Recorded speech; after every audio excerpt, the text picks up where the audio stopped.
This region is so rich in resources, rare earth minerals, lithium, the lithium triangle is in this region. And so it concerns me when I've seen the huge military buildup that the Chinese have done in their own homeland. And then I see the investments of deep water ports, 5G, technology, all of these different things, space, infrastructure.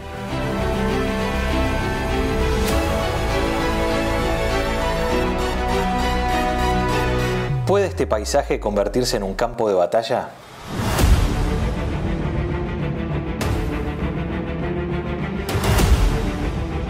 El litio es el mineral que alimenta la actual revolución tecnológica.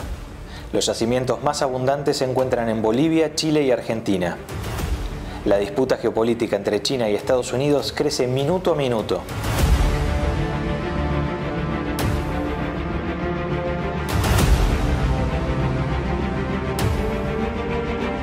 En este informe te contamos qué hay detrás de la lucha por uno de los minerales más importantes del mundo.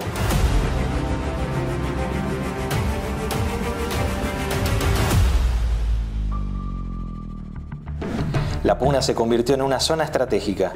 Los salares altoandinos de Chile, Bolivia y Argentina concentran más del 70% de las reservas mundiales de litio. Este mineral, que por su alto valor también es conocido como oro blanco, es clave para la fabricación de las celdas de las baterías que alimentan desde celulares hasta vehículos. Las proyecciones indican que la demanda global del carbonato de litio para baterías aumentará exponencialmente en los próximos años. Ante este escenario, los ojos de las grandes compañías mineras y automotrices del mundo, particularmente de las chinas, están puestos sobre nuestra región. Las recientes declaraciones de la jefa del Comando Sur de las Fuerzas Armadas de Estados Unidos revelan la preocupación de Washington por las inversiones de Pekín, en especial en la zona que se conoce como el Triángulo del Litio.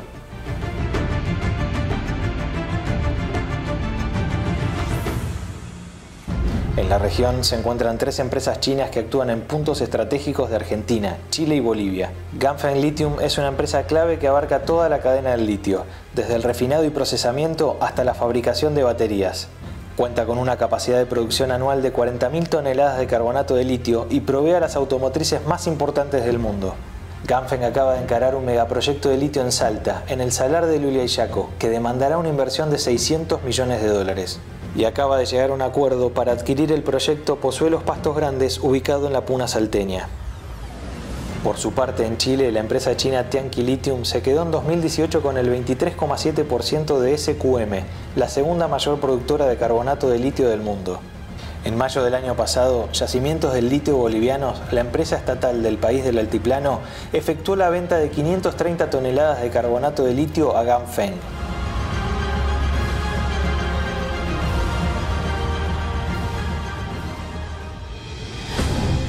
El Comando Sur advierte que China está jugando al ajedrez en el cono sur de América Latina. En junio del año pasado se presentó un documento en el marco de una orden ejecutiva de la Casa Blanca sobre las cadenas de suministros en sectores claves de la economía. Ese documento señala que hoy China refina el 60% del litio, algo que es un elemento de alta vulnerabilidad para Estados Unidos, dado que el país importa el 50% de la demanda de ese mineral. Para el Pentágono, el litio es un elemento estratégico porque es la base de los suministros de su industria militar, particularmente de las baterías para el transporte terrestre y la aviación. En ese contexto, el Capitolio acaba de aprobar una ley que prevé una inversión de $369.000 millones para la reconversión tecnológica de la economía de Estados Unidos en clave sustentable. Es decir que para 2024 el 40% de esos minerales críticos deberán provenir de Estados Unidos o de países con los cuales existan tratados de libre comercio, eliminando así la necesidad de negociar con estados considerados como amenazas.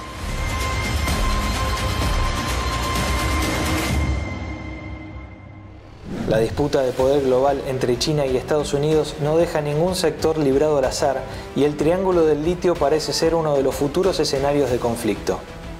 De cara a la transición energética, este mineral se convirtió en una de las materias primas más codiciadas de todo el mundo.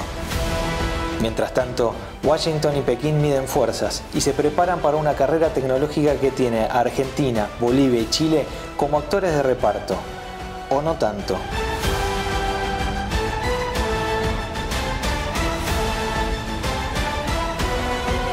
Bueno amigos de YouTube, hasta acá llegamos hoy. Si les gustó el video, comenten, denle like y suscríbanse. Soy Nacho Canepa, nos vemos la próxima.